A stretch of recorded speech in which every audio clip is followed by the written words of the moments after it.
कृष्ण कन्हैया लाल की, रामचंद्र भगवान की।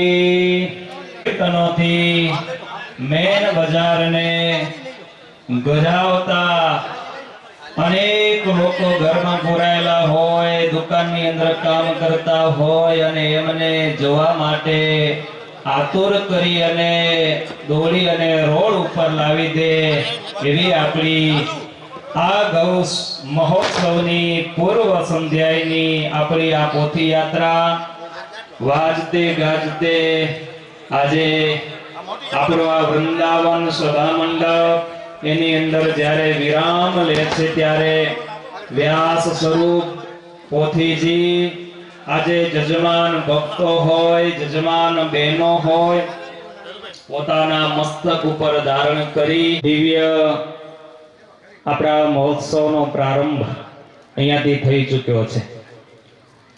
આપણી આ કથામાં મારા મંડળધારી પરમ પૂજ્ય સદગુરુ લક્ષ્મી પ્રસાદ સ્વામી, અમારા ગુરુ શાસ્ત્રી સ્વામી વિશ્વવલ્લભ સ્વામી, પૂજ્ય શાંતિ સ્વરૂપ હોય પૂજ્ય શ્રીજી નંદન સ્વામી, દેવનંદન સ્વામી, દિવ્ય મુનિ સ્વામી, શ્રીજી પ્રકાશ સ્વામી આદિ આ ઘનશ્યામ જીવન સ્વામીનું સંત મંડળ આ ઉત્સવ તમારી સાથે કરીને ઉજવશે। 5 દિવસ આપણા ભુજ મંદિરના સંતો, શૈક્ષણિક સંસ્થાઓમાંથી સંતો પણ પધારશે અને ખાસ કરીને આ ઉત્સવની અંદર ગૌ માતાની ભાગવત ગ્રંથ આધારિત એકને વાતો થશે અને આપણે કંઈક ઉત્સવની અંદર જીવનમાં એક પ્રેરણારૂપ 2 વાતો મળે એવા પ્રસંગો આપણે આ સભા મંડપની અંદર આપણે ઉજવીશું। પોથી યાત્રાની અંદર બાલા ભક્તજનો આટલો ઉત્સાહ આજે દેખાણો, આનંદ થયો તો આપણે 5 દિવસ પણ આવી જ રીતે આનંદમાં ઉત્સાહની અંદર રંગે ચંગે જશે। ગૌ માતાનું સાનિધ્ય હોય, તમારા જેવા શુદ્ધ હરિભક્તો હોય, પૂજ્ય સાંખ્યોગી માતાઓનું સ્થાન પણ આ કથાની અંદર હશે અને મારા ભક્તજનો આપણે બધાના આશીર્વાદ મળશે। જે આવશે આ સભા મંડપની અંદર એમને ચોક્કસ આશીર્વાદ મળશે અને આપણું જીવન બહુ ધન્ય ભાગ્યશાળી થશે। જો નારાયણ પર 2 વાસના હરિભક્તો સાથે મળી અને આ ઉત્સવનું મંડાણ કર્યું છે, પણ ગામની અંદર હજી આટલા માણસો હશે નહીં, આનથી ઘણા હશે, બરાબર ને? હા, લગ્ન ચાલુ એટલે એમાં થોડાક રોકાણા છે, પણ જગન અને લગન 2 સાથે આપણું રહેવાનો છે। પણ થોડુંક ટાઈમ કાઢી અને આ ઉત્સવની અંદર આપણે આવીશું। ગૌ માતાના આશીર્વાદ, સંતના આશીર્વાદ અને શ્રીમદ ભાગવત બહુ મહાન શાસ્ત્ર પુરાણ છે। સ્વામિનારાયણ ભગવાન ગઢપુરની અંદર 8 વખત ઉપરા ઉપરી ભગવાને આ ગ્રંથને શ્રવણ કર્યો છે। એવો ભગવાનને પ્રિય ગ્રંથ ભગવાન કૃષ્ણ પરમાત્મા એ કેવા પ્રેમીલા છે, એને પામવા માટે ગોપીઓએ કેટલી પરાકાષ્ઠામાં રહી અને ભક્તિ કરી। તો આ પ્રેમનો ગ્રંથ છે, આ હેતનો ગ્રંથ છે। આજે પરિવારમાં ખાસ અત્યારે હેત અને પ્રેમ આવું વાતાવરણ અત્યારે આપણે જોવે છે। બાકી તમને બધાને ખબર છે કે જ્યાં કને કોરું થઈ જાય ને ત્યાં કને પછી વ્હીલ હોય તોય ભલે, એન્જિન હોય તોય ભલે, કે પછી આપણા ઘરનો દરવાજો એની ઇન્જીસ હોય તોય ભલે, કોરી થઈ ગઈ એટલે ત્યાંથી અવાજ આવે, પછી ત્યાં કને તેલની પિચકારી મૂકવી પડે તો અવાજ બંધ થાય. એટલે ભીનું બધે જોવે, ખબર છે ને, ડોક્ટરે જઈએ તો આ ભીનું કરીને પછી લગાવે એટલે કોરું કાંઈ શેવિંગ કરવા જઈએ તો દાઢી પણ ભીની થાય તો જ થાય. એટલે બધે જે ભીનું જોવે છે, ભીનું મતલબ હેતા પ્રેમા, એ આપણે બધાને જોવે છે હો. એ પ્રેમ ગોપીઓએ ભગવાન કૃષ્ણ પ્રત્યે કેવો અદ્ભુત પ્રેમ, આ પ્રેમની ગાથા છે. એટલે આખું ગામ આવી ગયું. આપણે ઠાકોરજીની પાછળ છીએ. આપણા ઠાકોરજી જાય એટલે આપણે રહી જઈ નહીં. એટલે ચારે મંદિરના ઠાકોરજી, સ્વામિનારાયણ મંદિર અને રાધાકૃષ્ણ દેવનું મંદિર, બંને વાસમાં મંદિરો છે. એટલે બંને વાસના ચારે મંદિરના ઠાકોરજી આ પોથી યાત્રામાં સાથે હતા. આ બતાવે છે કે આખું ગામ આમાં સામેલ છે. આપણે ઠાકોરજીની પાછળ છીએ. અમારા મંદિરના ઠાકોરજી જાય તો આપણે શું કામ ન જઈએ? જો ઠાકોરજી ન આવે ને તો પડી જાય ગણો. પણ આપણે ઠાકોરજી પાછળ છીએ. એટલે ચારે મંદિરના ઠાકોરજી આવ્યા છે, એમાં આખું ગામ, દુવાબંધ ગામ આવી ગયું. ભક્તો, કથાના મુખ્ય યજમાન તો સ્વામીજીએ કીધું કે વાલજીભાઈ રામજી કેરાઈ, એ પરિવાર, આખો પરિવાર મુખ્ય યજમાનમાં છે. એની સાથે કેશરાભાઈ કાનજી વાઘજાની, એ પણ આખો પરિવાર પોતાનો મુખ્ય યજમાન પદ સ્વીકારી અને આ લાભ લઈ રહ્યા છે. આની સાથે આખું ગામ છે. આખું ગામ આની સાથમાં છે. આ મુખ્ય યજમાનનું દિલ મોટું દરિયા જેવડું છે. વાલજીભાઈ મને પોતાને વાત કરતા હતા, અને વાલજીભાઈની કથા અત્યારે અહીંયા ગૌશાળાની બાજુમાં કથા થઈ રહી છે. આ ગૌશાળામાં જ કથા કહેવાય. અને અમારું જ્યારે આગળ મંડળ હતું, 7-8 વર્ષ પહેલાની વાત કરું, ત્યારે નીટલાવાસમાં ગૌશાળા છે, ત્યાં વાલજીભાઈ કથા કરાવેલી. અને તે વખતે અમારું મંડળ જ હતું ને અમે જ કથા કરેલી હતી. અને આ વખતે પણ આ કથાનો ચાન્સ ગૌશાળાના માધ્યમથી અમને મળ્યો છે. વાલજીભાઈ પોતે એમ કહેતા હતા અમને કે સ્વામી, ગૌશાળામાં જો કથા થાય તો આખું ગામ સાથે જોડાય તો ગાયના થોડાક ડોનેશન થોડુંક વધારે ભેગું થાય. મને તો જે વાપરવાનો હું વાપરવાનો છું, મંદિરમાં કરું કે ગૌશાળામાં કરું, હું તો જેટલા વાપરીશ નક્કી કર્યું એટલું વાપરીશ જ. પણ જો ગૌશાળામાં કથા થાય તો આખું ગામ સાથે જોડાય તો ગાય માટે કંઈક આપણે કરી શકીએ.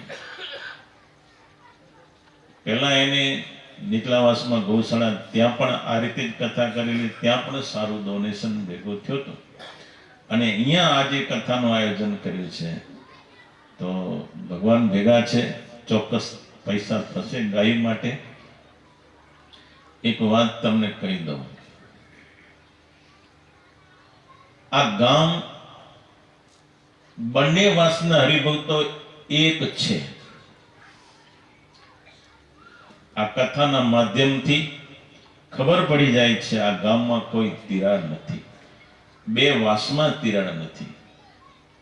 જો બે વાસમાં તિરાડ હોત, ખેંચાતાણે હોત, તો નીચલા વાસના હરિભક્તો અહીંયા આવીને કથા ન કરે. અહીંયા કથા કરો, બસ બંને વાસના હરિભક્તોને એક જ છે, ગાય માટે છે ને. એ પછી નીચલા વાસમાં ગૌશાળા હોય તો ભલે, ઉપલા વાસમાં ગૌશાળા હોય તો ભલે, પણ આખું ગામ આમાં તો એક છે, એક રુચિ વાળું છે, એક મત વાળું છે, એક વિચાર વાળું છે. આ કથાના માધ્યમથી ખબર પડી જાય છે. કોઈ ભેદભાવ નથી આ ગામમાં. બે વાસ વચ્ચે પણ ભેદભાવ નથી. વાસ ભલે અલગ હોય, નીચલો વાસ ને ઉપલો વાસ કહેવાય. ગામના નામ જે હોય તે યાદ મને નથી રહેતું, પણ નીચલો વાસ ને ઉપલો વાસ ત્યાં ગામ ઓળખાય છે. પણ ભલે નીચલો વાસ અને ઉપલા વાસ તે કહેવાતું, પણ ગામના વિચારો, ગામની રુચિ એ એક છે. એટલે આ આયોજન થઈ શક્યું છે. આ ગામ એવું છે, ગૌ પ્રેમી ગામ છે, ગૌ પ્રેમી. ગાયને વધારે માન આપે છે, ગાયની વધારે આ ગામમાં નાનપણમાં સેવા થઈ રહી છે. અટાણે અહીંયા 1300 થી 1400 ગાયો, 1400 ગાયો છે, 1300 ગાયો જેટલી છે. આટલી બધી ગાયો અહીંયા હાંચવી, ત્યાં નંદીશાળા છે, ત્યાં ગાયો છે. આટલું બધી ગાયોની સેવા કરવી, જો ગાય સાથે લાગણી હોય આપણી, તો જ આટલી ગાયોની આપણે સાચવી શકી, સેવા કરી શકી. ભક્તો, આમ તો આજે માણસનું જીવન કેવું છે? ગાયનું દહીં, દૂધ, ઘી, માખણ આપણને જોઈએ છીએ. આપણે જન્મીને મરી ત્યાં સુધી એનાથી છેટા થતા નથી. ગાયનું દહીં, દૂધ, ઘી, માખણથી આપણે છેટા થતા નથી અને થવાના નથી આપણે. પણ આપણે ગાયથી છેટા થઈ ગયા છીએ. એની જે મિલકત છે, દહીં, દૂધ, ઘી, માખણ, એનાથી આપણે છેટા થતા નથી, ગાયથી છેટા. અત્યારે આ તાલ ચાલી રહ્યો છે, આ સમસ્યા છે અત્યારની. બાપની મિલકત જોઈ છે, પણ મા બાપ જોતા નથી. આવું છે, સમજ્યા? મા બાપની મિલકત જોઈ છે, પણ મા બાપ જોતા નથી. ગાય નથી જોતી, ગાયનું દહીં, દૂધ, ઘી, માખણ એ જોઈ છે આપણને. અત્યારે આ તાલ છે. અત્યારે આપણા પૂર્વજોને યાદ કરી, વડીલોને યાદ કરીએ તો ઘરને આંગણે ગાય રહેતી. ગાય દવા દે યા ન દે, પણ ગાયની સેવા થતી. દરરોજ ગાયને દાણખાણ પડે, ગાયને ચરવો પડે, ગાયને પાણી પાવામાં ગાય ઉપર હાથ ફેરવે, ગાયના છાણ, ગાયનું ગૌમૂત્ર, એના વચ્ચે આપણે રહેતા હતા. એ ગાયની સેવા થતી હતી. હવે એ ગાય થોડીક છેટે હટી ગઈ, પણ એના દહીં, દૂધ, ઘી, માખણથી આપણે છેટા નથી થયા. પણ આજે ગૌશાળાની બાજુમાં જ ગાયના માધ્યમથી કથા કરીએ છીએ, તો આ કથામાં તમને ઘણું બધું જાણવા અને શીખવા મળશે.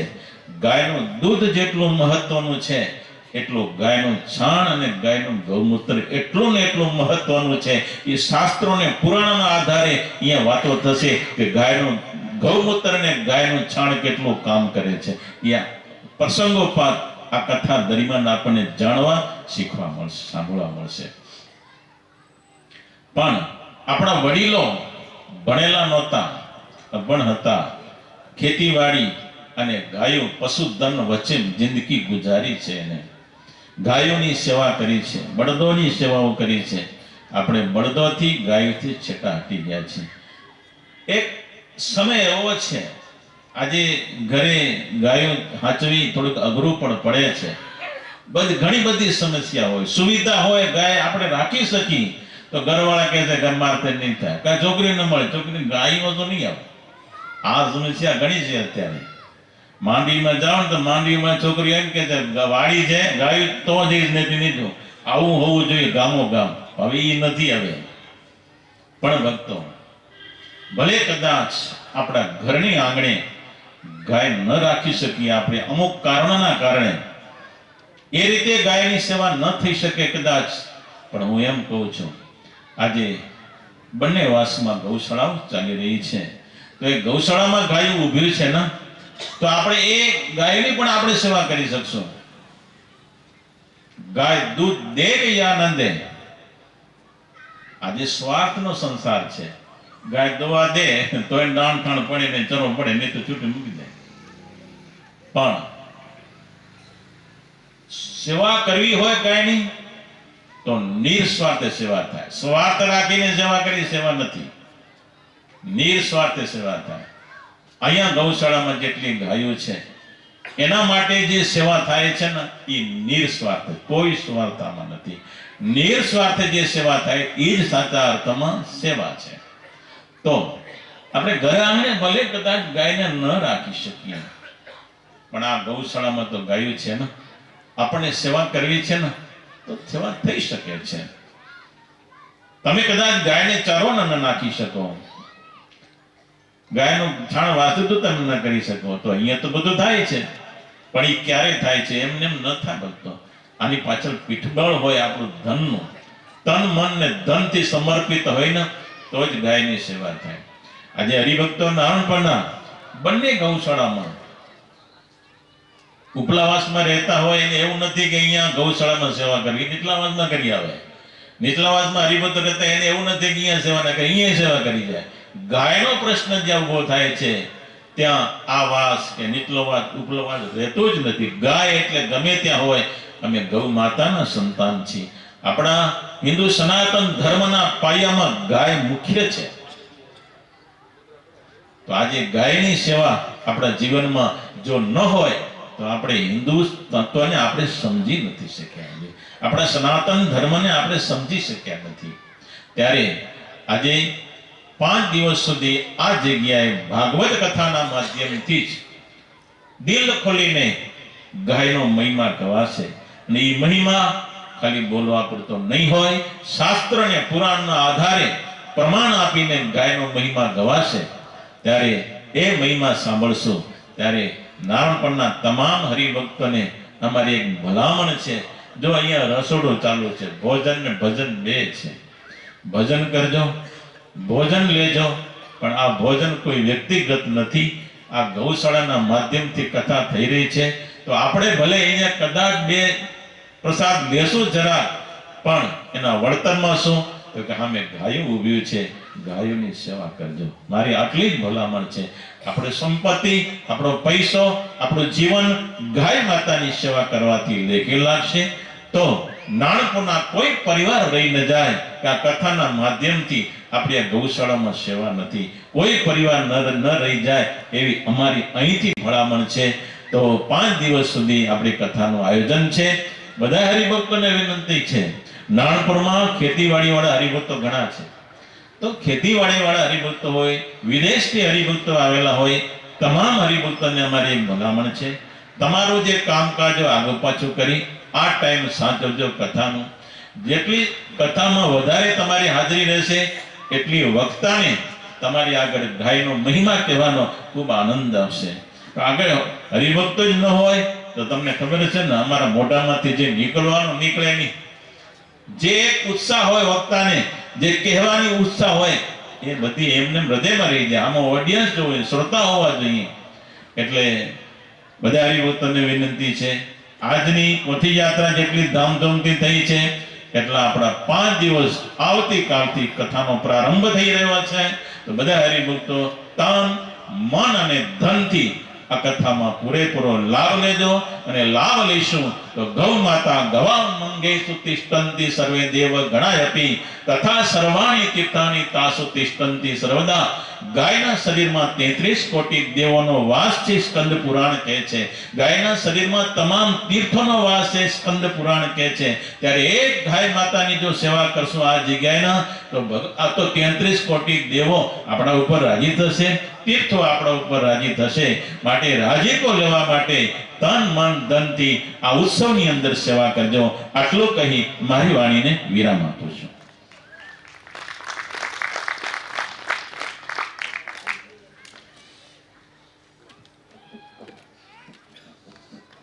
પ્રભુ જય સદગુરુ સ્વામી સજાનંદ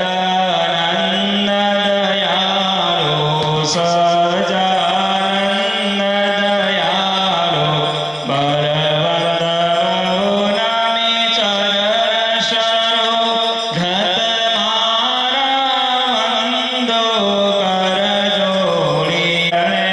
શેષ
ઉભા રહેજો.